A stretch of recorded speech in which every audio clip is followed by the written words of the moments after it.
नमस्कार। कार्यक्रम व्यक्ति विषय र विशेषमा यहाँहरूलाई स्वागत छ। म नयन सापकोटा। यो कार्यक्रम तपाईले नेपाल एफएम मार्फत पनि सुन्न सक्नुहुनेछ। आजको कार्यक्रममा हामीसँग डाक्टर शरद सिंह यादव हुनुहुन्छ। उहाँ लोकतान्त्रिक समाजवादी पार्टीका नेता एवं केन्द्रीय सदस्य हुनुहुन्छ। नेपालमा मधेसवादी दल भनेर जसपा लोसपालाई चिनिने गरिन्छ र यो पार्टीमा एउटा क्षेत्रीयतावाद हाबी भएको कतिपयले आरोप पनि लगाइरहेका छन्। यो आरोप लागिरहँदाखेरि जनता समाजवादी पार्टीमा यस्तै खालको किचलोको कारणले गर्दाखेरि अब यो पार्टी पनि सिङ्गो नहरने हो कि भन्ने आशंका पैदा भइरहेको छ। करिब करिब त्यतैतर्फ उन्मुख हुँदैछ र लोकतान्त्रिक समाजवादी पार्टीमा अहिले भइरहेको गतिविधिलाई हेर्ने हो भने पनि नेतृत्वले चाहिँ आफू खुसी ढङ्गबाट अगाडि बढेको आरोप यो पार्टीमा पनि लागिरहेको छ। बैठक पनि समयमा नबस्ने र देशले खोजेको राजनीतिक निकासमा पनि आँखा चिम्लेर बस्ने यो पार्टीलाई आरोप लागिरहेको छ। सरकारमा जाने नजाने विषयमा पनि पटक पटक कुराकानी हुने गर्दछ र 11 बुँदे जुन माग प्रधानमन्त्री समक्ष राखिसके पछाडि केही लचिलो भएको हो कि सरकारमा जान खोजेको हो कि भन्ने कतिपयले त्यसरी आशंका पनि व्यक्त गरिरहेका छन्। र लोकसपाले अबको राजनीतिमा आफ्नो भूमिका के जसपाबाट विभाजन भइसके पछाडि डाक्टर बाबुराम भट्टराईसँग उसको मेसो मिल्न लागेको हो। आज हामी यिनी विषयमा छलफल गर्न गइरहेका छौँ। स्वागत छ यहाँलाई। नमस्कार। के हो मैले पृष्ठभूमिमा भने होइन, जसरी मधेसवादी दल होइन, हुन त अब समग्र रूपमा हेर्ने भने तपाईँहरूको देशभरि नै सङ्गठन त छ र पनि यो आक्षेप भनौँ अथवा यो गुनासो भनौँ पटक पटक लागिने गरेछ। साँच्चै कि त्यस्तै हो तपाईँहरूको पार्टी? तपाईँले धेरै धेरै धन्यवाद। सबभन्दा पहिला म आज हाम्रो देशका मुस्लिम दाजुभाइ दिदीबहिनीहरूले मनाउँदै गरेको बकर ईदको उहाँहरूमा शुभकामना दिन चाहन्छु। मेरो कुरा त्यहीँबाट सुरु गरेँ र जहाँ तपाईँले जुन एउटा कुराको उठान गर्नुभयो, खास गरेर हाम्रो पार्टी लोकतान्त्रिक समाजवादी पार्टीको बारेमा, लोकसभाको बारेमा क्षेत्रीयतालाई प्रवर्धन गर्ने र क्षेत्रीयताको ट्याग लागेको, यो कुरा व्यक्तिगत रूपमा म चाहिँ मान्न तयार छैन। यो खास गरेर मिडियामा यस्ता कुराहरू मधेसवादी अथवा कुनै एउटा क्षेत्रका क्षेत्रवादी भनेपछि यसलाई म यसरी विश्लेषण गर्न चाहन्छु। काठमाडौँमै भक्तपुरमा नेपाल मजदुर किसान पार्टी उहाँहरूको एकजना सांसद छ जहाँसम्म मलाई ज्ञात छ र उहाँहरूको आधार क्षेत्र भनेको भक्तपुर मात्रै हो जस्तो लाग्छ मलाई। तर कहिले पनि आजसम्म मिडियामा मैले नेमकिपालाई भक्तपुरवादी भनेर सुनेको छैन कि। र हाम्रो पार्टी राष्ट्रिय पार्टी नै हो, छैठौँ पार्टी हो हाम्रो देशमा। त्यही भएर यो कुराहरूलाई सकेसम्म, किनभने हामी चाहिँ एउटा सीमाङ्कित जनता जो चाहिँ सुरुदेखि नै थिचोमिचोमा परेको, आफ्नो अधिकारको लागि लडेको र उहाँहरूको लागि लड्दिने एउटा सङ्गठन, एउटा पार्टीको रूपमा हामी स्थापित छौँ र हामीसँग उहाँहरूको लागि मुद्दा अहिले पनि जहाँ थियो त्यहीँ छ र त्यो मुद्दाको लागि लड्ने पार्टी नै लोकतान्त्रिक समाजवादी पार्टी हो। अब हाम्रो पार्टीको तपाईँलाई स्थापना हेर्नुभयो भने यो लोकतान्त्रिक समाजवादी पार्टी त 1 वर्ष पनि पुगेको छैन, नाम मात्र। भदौमा तपाईहरुले पार्टी विभाजन गरेर नयाँ नाम लिएर हो। तर हामी नेपाल सद्भावना पार्टी जुन चाहिँ स्वर्गीय गजेन्द्रनारायण सिंहको पार्टी थियो, पहिला सद्भावना परिषद थियो, त्यहाँबाट पार्टी बन्यो र मधेसका मुद्दा जुन चाहिँ 2003 साल 2007 सालमा नेपाली काङ्ग्रेसले नै छोड्यो, तदनुरूप नै त्यो बेलामा तराई काङ्ग्रेस भनेर जन्मेको थियो। किन जन्मेको थियो भने बहुसङ्ख्यक जात, बहुसङ्ख्यक तपाईँको जनता, मोर देन 50% जनता जो मधेसमा बसोबास गर्छ, उनीहरूलाई थिचोमिचो गर्यो, उनीहरूको अधिकार सुरक्षित गर्न सकेन यो राज्यले। त्यसको लागि नै सद्भावना परिषद र त्यसपछि सद्भावना पार्टीको गठन भयो। त्यही पार्टीको निरन्तरता नै अहिलेको लोकतान्त्रिक समाजवादी पार्टी हो, जुन चाहिँ अहिले पनि आफ्नो मुद्दामा अडिग छ र हामी त्यसैको लागि नै लडिरहेका छौँ। अब लोकतान्त्रिक समाजवादी पार्टीलाई विशेष गरेर अब यहाँले अलिकति अगाडिको पृष्ठभूमि पनि बताउनु भयो, अलि नरम पार्टीको रूपमा पनि यसलाई चिनिन्छ होइन। जसरी उपेन्द्र यादवको पार्टीलाई अलि गरम पार्टीको रूपमा भनेर त्यसरी व्याख्या गरिन्छ होइन। अब कता कता चाहिँ यो कङ्ग्रेससँग अलिकति नजिक भएको, अलि साइनो गाँसिएको, त्यही भएर पनि प्रधानमन्त्रीसँग यहाँहरूले चाहिँ जुन 11 वटा बुदामा चाहिँ माग प्रस्तुत गर्नुभयो अब हुन त त्यो बुदाको अनुरूप हेर्ने हो भने त संसदबाट नागरिकता विधेयक त फिर्ता आइसकेको छ होइन। यो विषय बाहिर आइरहँदाखेरि तपाईँहरूको माग त उल्टो भयो कि सुल्टो भयो त्यसो भए? यस्तो छ, यसलाई हामीले यसरी लियौँ। तपाईँले जुन नरम र गरमको कुरा गर्नुभयो, देशको लागि राजनीति गर्ने हो भने नरम भएरै गर्नुपर्छ होइन। गरम भएर भने चाहिँ तातो भनौँ न, तातो हुने बित्तिकै त्यो उम्लिने सम्भावना बेसी हुन्छ। जुन तपाईँ जुन एउटा पार्टीको अध्यक्ष अथवा पार्टीलाई इङ्गित गर्नुभयो, उहाँहरूको अवस्था अहिले गरम भएर कस्तो भइसकेको छ त्यो सर्वविदितै छ। र जहाँसम्म नागरिकता विधेयकको कुरा छ, हाम्रो मागभित्रकै कुरा हो। मेरो व्यक्तिगत मान्यता, पार्टीको आफ्नो एउटा उ छ, मेरो व्यक्तिगत मान्यता के छ भने खास गरेर मिडिया र जनमानसमा एउटा एक किसिमको माइन्ड सेट भनौँ, एउटा विचारधारा कस्तो डेभलप भएको छ भने नागरिकता भन्ने बित्तिकै यो समस्या मधेसको मात्रै हो, यो समस्या तराईको भनेर बुझ्ने जमातको सङ्ख्या धेरै छ। खास गरेर यो केही नेता जो आफूलाई गलत तरिकाले फेक नेसनलिस्ट भनौँ न, राष्ट्रवादी देखाउनलाई यस्ता समस्याहरूतिर इङ्गित गराउने र तदनुरूप नै मिडियाहरू खास गरेर यसमा रोल प्ले गर्ने। म तपाईँलाई सानो एउटा इक्जाम्पल के दिन चाहन्छु भने अहिले गएर तपाईँले अब आजकल त गुगलको जमाना छ, तपाईँले समाचार सङ्कलन गर्दाखेरि हरेक मन्त्रालय हरेक विभागबाट समाचार लिन सक्नुहुन्छ। तपाईँले नागरिकताको सबभन्दा ठुलो समस्या अहिले देशमा कहाँ छ, कहाँको नागरिकहरू अनागरिक छ सबभन्दा बेसी भनेपछि सुस्तादेखि लिएर झापासम्म हेर्नुभयो भने तपाईँको सबभन्दा बेसी समस्या नागरिकताको झापामा छ। राजविराज, म सप्तरीबाट आउने मान्छे, राजविराजमा त्यति समस्या छैन जति झापामा छ। पूर्व प्रधानमन्त्री केपी ओलीजीको जिल्लामा छ, सुस्तामा छ। नेपालकै नागरिकलाई तपाईँले अनागरिक बनाएर राखिदिनु भएको छ। तपाईँले रोजगार दिनुहुन्न, त्यो रोजगारीको लागि मैले पासपोर्ट बनाउन जाँदा मलाई चाहिँ नागरिकता चाहिन्छ र यसमा जालझेल गरेर आफूलाई राष्ट्रवादी देखाउने, नागरिकता माग्ने सबैलाई अराष्ट्रिय देखाउने प्रवृत्ति जबसम्म बन्द हुँदैन यो नागरिकता समस्या समाधान हुँदैन। भनेको यो समस्या चाहिँ केवल मधेसको मात्रै समस्या होइन, पुरै देशको समस्या हो। सिधा मान्यता हेर्नुहोस्, यसमा धेरै लप्पन छप्पनको कुरै गर्नु हुँदैन। म एउटा नेपाली नागरिक हो, मेरो लागि पहिला नेपाल हो, त्यसपछि हिमाल हो, तराई हो, पहाड हो, त्यही भित्र पर्छौँ त हामी त। मेरो सिधा मान्यता के छ भने जो नागरिक छ, तपाईँको कानुन संविधान सबै आफ्नो ठाउँमा छ, गृह मन्त्रालय हेर्ने यो हो। जो नागरिक हो उसलाई तपाईँले नागरिकता दिनै पर्छ, जो अनागरिक हो उसले नागरिकता पाउनुहुन्न। भनेको अब यो नागरिकता विधेयक फिर्ता भइसके पछाडि फेरि यसलाई चाहिँ संशोधन गरेर अगाडि बढाउने कुरा नै होला होइन। यसमा चाहिँ अब सहमति चाहिँ कहाँबाट जुटाएर फेरि संसदमा प्रवेश गराउने? हाम्रो प्रश्न माग जुन तपाईँले 2-3 वर्षसम्म त यतिकै यो कति खर्च भयो पैसा चाहिँ, तर यस्तो हात लाए सुन्ने भन्ने भयो होइन। अब फेरि पनि दलहरू छलफल गर्ने, फेरि अर्को संशोधन लिएर अगाडि बढाउने, यसै गरी चाहिँ होइन। यसमा त यस्तो छ कि यो नागरिकता विधेयक मात्रै होइन, नागरिकता समस्या होइन।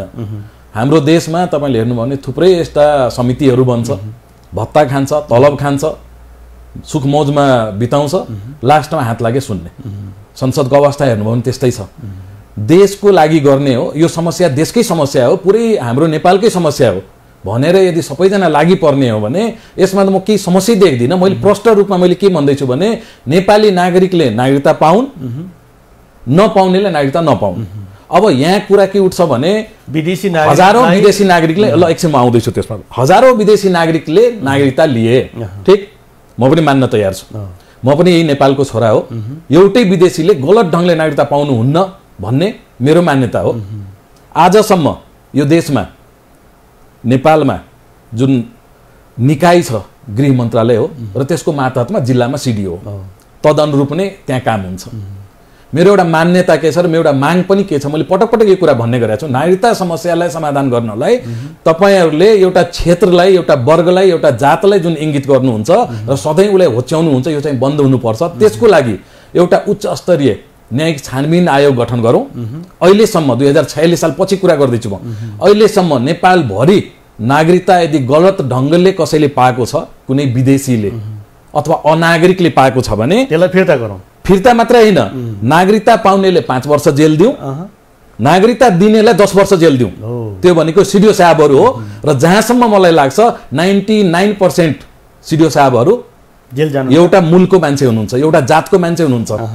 त्यो गर्न सक्नुहुन्छ भने त्यो गरेर देखाउनुहोस्। त्यसपछि थाहा हुन्छ कसले कुन हिसाबले नागरिकता दियो, पैसा लिएर नेपाली भनौँ न नागरिकता बेचेको रहेछ र नेपाल आमाले धोका दिएको रहेछ। त्यो राष्ट्र सेवक कर्मचारी हो र त्यसमा कतिजना तराई मधेसबाट आएछ र कति पहाडका छन् ठ्याक्कै छुटिहाल्छ। त्यो यो कुराहरूमा धेरै जालझेल गरेर यसले लम्ब्याएर बिना मतलबको कुरा गरेर म त के पनि देख्दिनँ। भनेको एउटा नागरिकता लिनेलाई पनि दण्डित गर्नु पर्यो, नागरिकता दिनेलाई पनि गलत ढङ्गबाट लिएको छ, लोभ लालचमा पारेर गलत कागजात पेश गरेको छ भने उसले 5 वर्ष सजाय भोग्नु पर्यो र गलत ढङ्गले बदनियतपूर्णले देशलाई आघात पुग्ने गरी कसैले नागरिकता दिएको छ भने उसले 10 वर्ष सजाय भोग्नु पर्यो। चाहे त्यो सिडिओ किन नहोस्, चाहे त्यो वडाको सिफारिस गर्ने व्यक्ति किन नहोस्, त्यो त नेपाली होला नि।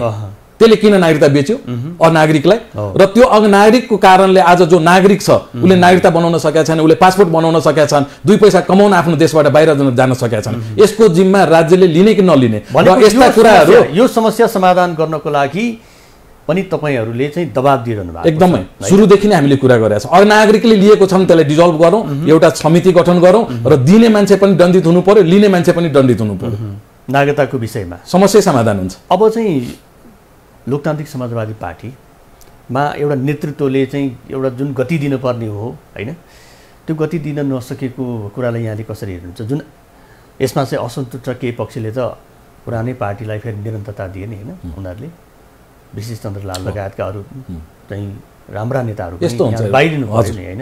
यसले गर्दाखेरि पार्टी बल्यो भन्दा नि झन्झन चाहिँ यसले चाहिँ अलिक कमजोर बनाएको जस्तो पनि देखिन्छ हैन। यहाँले के भन्नुहुन्छ? पक्कै पनि हो। हेर्नुहोस्, लोकतान्त्रिक परिपाटीमा हामी जुन बहुदलीय व्यवस्थामा विश्वास राख्ने पार्टी, लोकतान्त्रिक समाजवादलाई हामीले मान्ने पार्टी, यसमा कस्तो हुन्छ भने एकजुट भएर एउटै मुद्दाको लागि हामी अलग अलग लड्ने हो भने त्यो मुद्दा कमजोर हुन्छ र त्यो वर्ग त्यो पार्टी पनि कमजोर हुन्छ। त्यसको एउटा ज्वलन्त उदाहरण तपाईको विगत 1 वर्ष अगाडि उपेन्द्र यादवजीको पार्टी जुन बेला फुट्न लागेको थियो, त्यो बेला हामीले एउटा बृहत गरेर, अब त्यो बेला त उहाँलाई भनौँ न रेस्क्यु गर्नलाई नै हाम्रो पार्टी चाहिँ एकीकरण भएको त्यो सर्वविदितै छ। त त्यो बेलामा एउटा हाम्रो 20% को एकदमै शीर्ष नेताहरूमा एउटा छलफल के भयो भने जब हामी एउटै विचारधारा भनौँ न, अलमोस्ट एउटै विचारधारा र एउटै मुद्दाको लागि लडेको व्यक्ति र पार्टी हो र नेता हो भने हामी एक ठाउँमा बस्दिँदा के हुन्छ भने जनताले सजिलो हुन्छ र जनताको पनि त्यही माग थियो। तपाईहरू छुट्टा छुट्टै भोट माग्न आउनुहुन्छ एउटै चिजको लागि भनौँ न, एउटै मुद्दाको लागि भनेपछि तपाईहरू एक ठाउँमा आइदिँदाखेरि हामीलाई पनि सजिलो हुन्छ भन्ने माग अनुरूप नै हामी एक ठाउँमा आयौँ। तर नेपालको जुन यो मल्टिपार्टी सिस्टममा जुन यो रोगहरू छ सत्ता र पैसाको, मलाई यसमा भन्न कुनै डर छैन, जुन अहिले पनि देखिरहेछ। सत्ता भनेपछि मरिहत्ते गर्ने, सत्ता भनेपछि हाम्रो पार्टी मात्रै होइन, नेपालको सबै पार्टी टुट्न फुट्न तयार हुने, चाहे त्यो कांग्रेस होस् कि हिजो मात्रै कांग्रेसको एउटा ठुलो धाराले प्रधानमन्त्री देश र पार्टी चलाउन असक्षम हुनुहुन्छ भनेर कोइरालाजीले भनिसक्नु भएको छ। हाम्रो त धेरै सानो पार्टी हो, 40% को भाग मान्छे छ हो कि हैन भन्नुस् न। भनेपछि यो रोग कुनै एउटा पार्टीको होइन कि। र मेरो एउटा मान्यता के छ, व्यक्तिगत रूपमा म चाहिँ पहिला राष्ट्रलाई मान्छु, पहिला देशलाई मान्छु, त्यसपछि दललाई मान्छु। र दलले देशको लागि केही गलत गर भन्दाखेरि म पछाडि हट्छु, म दल छोडिदिन्छु, देश छोड्दिनँ। त्यो मान्यताको मान्छे भएको हुनाले मैले मेरो एउटा के चाहना छ भने देशको लागि राजनीति गर्नुभयो भने तपाईले दल चलाउन पनि सजिलो हुन्छ। भनेको तपाईँ जसपाबाट लोकसभामा कसरी रूपान्तरित हुनुभयो त? खास मेरो पृष्ठभूमि म भनिदिन्छु तपाईलाई। म नेपाल सद्भावना पार्टीमै आजभन्दा 8-9 वर्ष अगाडि नै केन्द्रीय सदस्य थिएँ। त्यसपछि हाम्रो 6वटा सानो दलहरू मिलेर जुन चाहिँ प्राय तपाईको त्यो बेलाको तत्कालीन फोरम भनौँ न, उपेन्द्र यादवजीको पार्टीबाट फुटेका, तमुलपाबाट फुटेका पार्टीहरूको 6वटा पार्टी बनेर राजपा बनेको थियो, राष्ट्रिय जनता पार्टी। त्यसमा पनि म केन्द्रीय सदस्य थिएँ। अहिले आएर जब यो 1 वर्ष अगाडि उपेन्द्र यादवजीको पार्टी तत्कालीन संघीय समाजवादी फोरम र हाम्रो राजपा दुईटा मिलेर जनता समाजवादी पार्टी भयो, अनि त्यसमा पनि केन्द्रीय सदस्य थिएँ। तर म चाहिँ माउ पार्टी, किनभने उहाँले जुन जालझेल गरेर आफ्नो पार्टी बचाउनु भयो र हामीलाई प्रयोग गर्नुभयो पार्टी बचाउनको लागि। त्यसपछि फेरि उहाँ चाहिँ जुन व्यक्ति, जुन प्रधानमन्त्रीले उहाँ सधैँ गाली गरेर भोट लिनुभयो, उहाँकैमा गएर समर्पित भएर उहाँ मन्त्री हुनुभयो। पछि लोकतान्त्रिक समाजवादी पार्टी जब एउटा मुद्दा पेश गरेर, एउटा मुद्दा जाहेर गरेर जब हामी सरकारमा जान खोज्यौँ, त्यो बेला त्यहाँ चाहिँ केही डिफ्रेन्सेसहरू पैदा भए। 2 वर्ष उहाँहरू नै मन्त्री हुनुहुन्थ्यो, उपेन्द्र यादवजी आफै पनि मन्त्री हुनुहुन्थ्यो।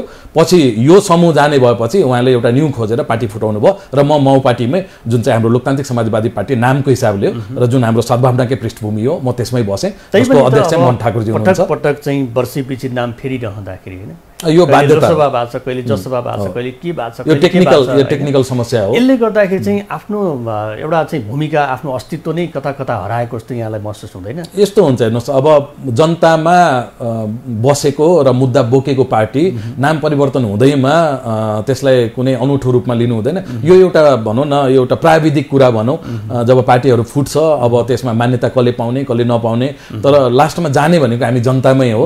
र मेरो एउटा मान्यता के छ भने तपाईसँग मुद्दा छ र तपाईले जनतासँग बसेर काम गरिराख्नु भएको छ भने त्यो पार्टी जुनसुकै नाम लिएर गए पनि त्यो स्थापित चाहिँ हुन्छ। अब अहिले जसपा विभाजनको सङ्घारमा छ हैन, लोकसभामा पनि कता कता त्यस्तो नेतृत्वले काम नगरेको भन्ने आक्षेपहरू त लागिरहेको छ हैन। यो जसपाको विभाजनलाई यहाँले कसरी हेर्नु भएको छ? जसरी जसपा विभाजन हुन्छ त्यस पछाडि अब लोकसभाको नेतृत्व चाहिँ उसँग मिल्ने, बाबुराम भट्टराई पक्षसँग मिल्ने कुराहरू पनि हामी सुनिरहेका छौँ होइन। तपाईहरु एउटा पार्टी फुटाउनपट्टि लागिरहनु भएको छ कि जुटाउनपट्टि लागिरहनु भएको छ? हैन, हाम्रो एउटा हेर्नुहोस्, हामी कहिले पनि पार्टीहरू फुटोस् भन्ने विचारधारा राखेको मान्छे नै होइन। त्यसको एउटा ज्वलन्त उदाहरण के हो भने उपेन्द्र यादवजीको पार्टी फुट्ने बेलामा हामी एकीकरण गरेर एक ठाउँमा बस्दियौँ, त्यही हो ठुलो उदाहरण। अहिले पनि पार्टी फुट्नबाट मात्रै बचाउनु भयो होइन, आफ्नै पार्टी पनि तहस नहस होला। हामी पार्टी फुट्नबाट मात्रै होइन, उहाँहरूले बचायौँ पनि र एउटा ठुलो सङ्गठन, एउटा वैकल्पिक शक्ति देशमा निर्माण गर्नेतिर लागेका थियौँ। तर त्यसमा के भन्नु, व्यक्तिगत टकराव नेताजीहरूको र सत्ताको लोभ, सिधा भन्ने हो भने त्यसको कारणले फेरि त्यो पार्टी फुट्यो। र त्यही कुरा अहिले फेरि दोहोरिरहेछ उहाँहरूको पार्टीमा। बाबुराम भट्टराईजी र उपेन्द्र यादवजीको टकराउ भनेकै त्यही नै हो। उहाँहरूले अब 5-5 महिनामा मन्त्री हेरफेर गर्दै हुनुहुन्छ, मन्त्री बोलाउने, मन्त्री पठाउने, र अब एउटा नेताले अर्को नेताको सह अस्तित्वलाई स्वीकार नगर्ने, अब लोकतान्त्रिक भनेर भन्ने तर लोकतान्त्रिक आचरण नदेखाउने भनेपछि त पार्टी फुटिरहन्छ नि। उहाँको पार्टी पहिला पनि 6 चोटि फुटिसकेको हो नि, त्यसको लागि कुनै नयाँ कुरा उहाँहरूको लागि हुँदैन। र जहाँसम्म तपाईँले उठान गर्नुभयो, तपाईँहरू फुटाउनतिर कि जुटाउनतिर लाग्नुभएको छ, हामी फुटाउनमा कहिले पनि विश्वास गर्दैन। र हाम्रो पार्टीको जहाँसम्म सवाल छ, हाम्रो पार्टी फुट्नेवाला पनि छैन। र यसमा खास गरेर मुद्दा बोकेका नेताजीहरू जसको एउटा पृष्ठभूमि छ, खास गरेर महन्त ठाकुर, राजेन्द्र महतोजीहरू हुनुहुन्छ, शरदसिंह भण्डारी, अनिल झा हुनुहुन्छ, उहाँहरूको आफ्नै पृष्ठभूमि छ र उहाँहरू सुरुदेखि नै एउटा मुद्दामा कायम हुनुहुन्छ। र अहिले पनि हामी आफ्नो सङ्गठन मजबुत गर्नतिर लागेका छौँ। राजेन्द्र महतो अनि त्यसैगरी महन्त ठाकुर बीच राम्रो छ सम्बन्ध?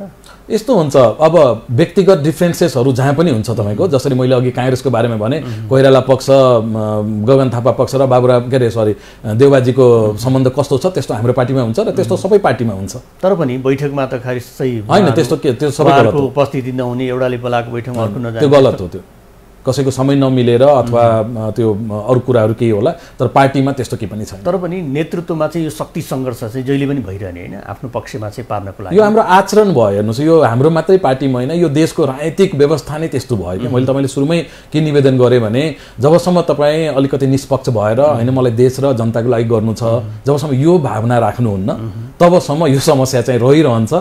मात्र हाम्रो पार्टीलाई इङ्गित गर्नु चाहिँ राम्रो होइन। यसमा ठुला भनिएका सत्ताधारी दलहरूको हालत आज कस्तो छ हेर्नुहोस्। देश कहाँ गइरहेछ, हाम्रो एउटा छिमेकी मुलुक भनौँ, छिमेकी त नभनौँ तर एकदम नजिकको मुलुक श्रीलङ्काको हिजोको अवस्था हेर्नुभयो, भयावह अवस्था छ। यस्तो अवस्थामा अब हामी कहाँ चुनावको पनि करिब करिब घोषणा हुन लागेको छ। देशको अवस्था, आर्थिक अवस्था यस्तो टाट पल्टिने बेला छ। अब 1 अर्ब 35 करोड हिजो उहाँहरूले हतियार किन्नलाई छुट्याउनु भएको छ। त्यो के को लागि हो भने चाहिँ कमिसनको लागि हो, मात्र कमिसनको लागि हो। हामीलाई हतियार चाहिएकै छैन। विगतका जुन पालिकाको चुनाव भयो त्यसमा तपाईँले हेर्नुभयो भने सुरक्षा व्यवस्था कति राम्रो निर्वाचन आयोग र हाम्रो सुरक्षाकर्मीहरूले दिनुभएकै हो।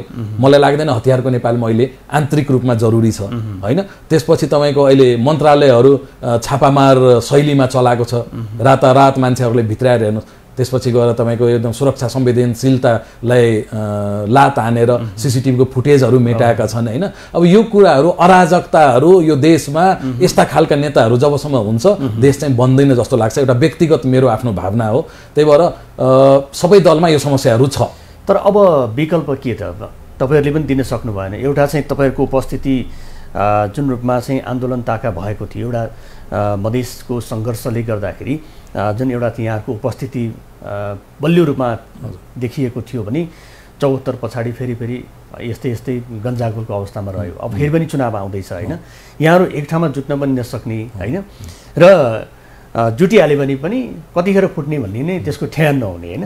यस्तो अवस्थामा तपाईहरू चाहिँ जहिले पनि तल तल पर्दै जाने, त्यसमै रमाइरहने, कसैले बोलाइहाल्यो भने सरकार खुद त गइदिइहाल्ने, त्यसपछि एउटा जान्छ अर्कोको भाग पुग्दैन अनि उसलाई सुट्छ, फेरि अर्कोले चाहिँ अर्को शक्ति सङ्घर्षमा चाहिँ उनीहरू जोड दिने, अर्को पार्टी गठन गरिदिने। मैले तपाईँको कुरालाई 100% माने, मलाई कुनै लज्जाबोध छैन कि भएको कुरा त्यही नै हो। अब अनि चाहिँ तपाईहरू चाहिँ अब के को लागि चाहिँ मत माग्नुहुन्छ? तपाईहरू अब यो कुनै एउटा उसलाई मात्र इङ्गित गरेर अहिले मैले समग्र रूपमा देशकै कुरा गरिरहेको थिएँ। अरू पार्टी पनि छ, एउटै हाम्रो विभाजन भएर अर्को पार्टी निर्माण गरेर सरकारको नेतृत्व गरेर त्यहाँबाट 6 महिनामा अर्को मन्त्री पठाएर अर्को पार्टीमा पनि देखा परेको छ। जति उनीहरूमा देखा पर्छ त्योभन्दा बढी तपाईँहरूमा देखा पर्यो कि त्यो प्रजातान्त्रिक एउटा परिपाटीमा कस्तो हुन्छ नि हेर्नुहोस्, अब जहाँसम्म हाम्रो एउटा सानो सङ्गठन, एउटा सानो पार्टी भनौँ न, राष्ट्रिय पार्टी नै हो, तर हामी एउटा वर्ग, एउटा क्षेत्र, एउटा जुन सीमाङ्कित समुदाय छ उहाँहरूको आवाज उठाउँदै आएको पार्टी हो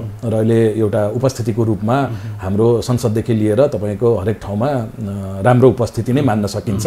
र जहाँसम्म सङ्गठनको कुरा छ, अहिले हाम्रो संसदमा 13 जना हुनुहुन्छ, राष्ट्रसभामा 1 जना हुनुहुन्छ र यसपालि हामीले पालिकामा जस्तो पछिल्लो चुनावमा हामी 25वटा गाउँपालिका नगरपालिका मिलाएर जितेका थियौँ, यसपालि 16वटा जितेका छौँ। भनेको जसपा गठबन्धनमा गएर पनि उसले जति आर्जन गर्नुपर्ने हामी नभइकन पनि तपाईँले आफ्नो, त्यही भएर हाम्रो उपस्थिति चाहिँ एकदमै राम्रो रह्यो।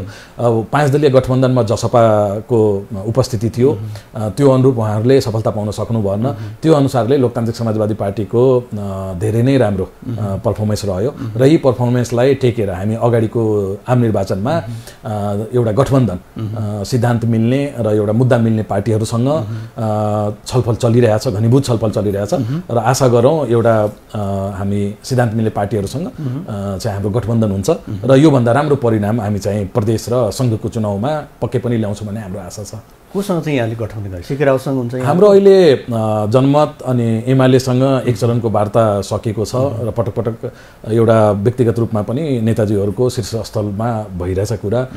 काङ्ग्रेससँग पनि नभएको होइन, तर उहाँहरूको एउटा अलरेडी गठबन्धन भएको हुनाले उतापट्टि हाम्रो ध्यान छैन। उहाँहरूको 5 दलीय गठबन्धन छ, उहाँहरू चुनाव लडेर आइसक्नु भएको छ त्यो गठबन्धनबाट भनेपछि हामी विपक्षमा भएका यी 3टा पार्टीमा गठबन्धनको कुराहरू चलिरहेछ। कङ्ग्रेससँग पनि हुने सम्भावना चाहिँ देखिरहनु भएको छ? कुरा मात्रै भएको, सम्भावना कम छ। सम्भावना कम छ किनभने उहाँहरूको अलरेडी गठबन्धन छ, 5 दलीय गठबन्धन छँदैछ। अब बाबुराम भट्टराईको जुन पार्टी चाहिँ विभाजनको सङ्घारमा छ होइन, तपाईँहरू चाहिँ बाबुराम पक्षको मत बढी भयो भने चाहिँ उहाँहरूसँग एकताको लागि पनि कुरा गर्ने भन्ने कता कता सुनेको होइन, यो कुरा चाहिँ के हो खास? यस्तो छ, अब बाबुराम भट्टराई र उपेन्द्रजीको जुन अहिले मन मिल्न छोड्यो, उहाँहरूमा केही आन्तरिक विवादहरू आयो जसकारण उहाँहरू फुटको सङ्घारमा हुनुहुन्छ। दुवै दलका नेताहरू हामीसँगै सहकार्य गरेका नेताहरू हुनुहुन्छ होइन, 1 वर्ष अगाडिसम्म त हामी एउटै पार्टीमा थियौँ। त्यही भएर कुरा हुनु कुनै अस्वाभाविक म मान्दिनँ र उहाँहरूको पनि धारणा के छ भने हामी एक ठाउँमा मिलेर जाउँ।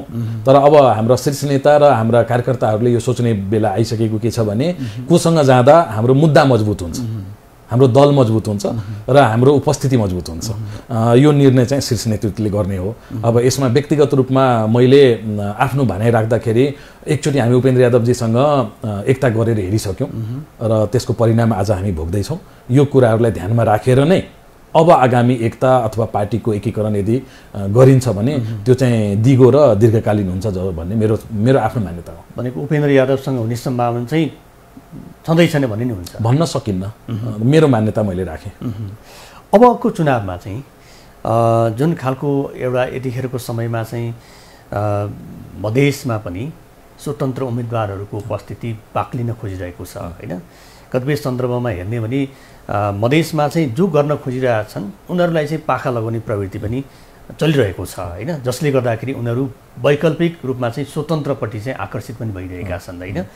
यो विषयलाई चाहिँ अब तपाईँको पार्टी लोकसभाले कसरी हेरिरहेको छ होइन, ती त्यस्ता व्यक्ति जुन व्यक्तिको चाहिँ त्यहाँ वर्चस्व छ उनीहरूलाई ल्याउनको लागि तपाईँहरूले के गर्नु भएको छ? कस्तो खालको चाहिँ आश्वासन त नभनौँ होइन, उनीहरूलाई समेट्नको लागि तपाईँहरूसँग योजना के छ? यो विगतको मैले योभन्दा अगाडि पनि कति ठाउँमा मैले यो कुरा गरेको छु। विगतको जुन एउटा स्थानीय निकायको चुनाव भयो यसमा जुन खास गरेर काठमाडौँ र धरान, बालेन शाह र हर्क साम्पाङ यो 2 जना व्यक्ति जुन उदय भयो यो चाहिँ एउटा ठुलो सुखद सङ्केतको रूपमा म लिन्छु। तदनुरूप एउटा कुरा मैले के भन्न चाहिँ छुटाउँदिनँ भने दलको विकल्प दलै हुन्छ, स्वतन्त्रले देश नै चलाउने भन्ने त हुँदैन, तर संविधानले अधिकार दिए अनुरूप स्वतन्त्रमा तपाईँ उठेर चुनाव जित्न सक्नुहुन्छ होइन, जुन तदनुरूप नै उहाँहरू जित्नु भएको छ। मेरो एउटा मान्यता के छ भने दलभित्र नै हामीले बालेन शाह र हर्क साम्पाङलाई खोज्नुपर्छ।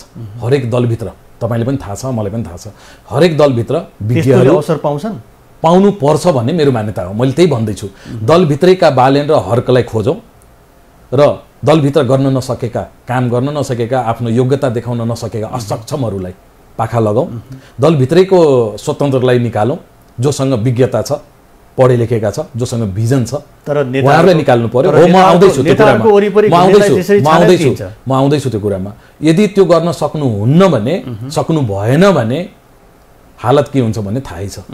अहिले स्वतन्त्रको जसरी एउटा भनौँ न उभार आएको छ र जनताले विकल्पको रूपमा दललाई होइन स्वतन्त्रलाई हेरिरहेछ भने यो चाहिँ खतराको घन्टी हो दलहरूको लागि, सबै पार्टीको लागि। त्यही भएर दलका नेताहरू सही समयमा सचिएर यदि त्यस्ता हर्क र बालेनलाई खोज्दै गयो भने पक्कै पनि 10-20 जना त हरेक पार्टीमा छ जस्तो लाग्छ। अब तपाईँ पनि सप्तरीबाट उठ्दै हुनुहुन्छ होइन?